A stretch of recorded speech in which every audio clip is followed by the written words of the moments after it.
حاولت ابعد وابعد عن نفس الحقيقة، بس كل يوم بتشعل جواتي حريقة، وكلمات عم تيجي هون وتخفيها عشان تفهمني شو انها صارت بريئة،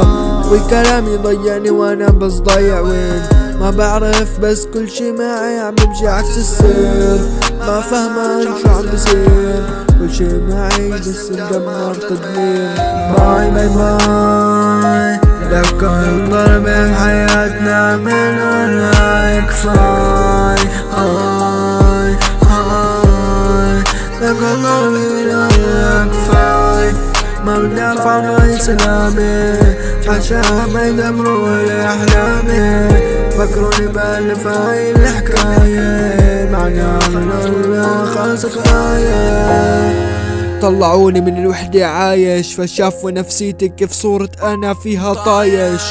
وبين كلماتي وحبري فايش عشان أضيع بين ألحاني، كلماتي تعيش وأنا بموت كل يوم طيش، والسواد سود أنا فيهم فيش، والأحلام تعود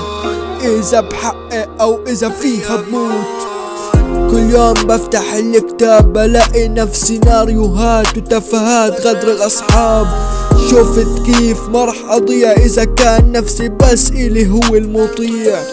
فبيناتهم أنا هون باخد حكي تسميع، وبيشوفوني كيف ما عم بحب بيناتهم أصيع، لأني ضايع بين ألحاني، فبكل اختصار هي اللي بتشيلني من الوحدة يعني. باي باي باي لكل ضرب بحياتنا من ولا يكفاي، هاي هاي لكل ضرب من ولا يكفاي،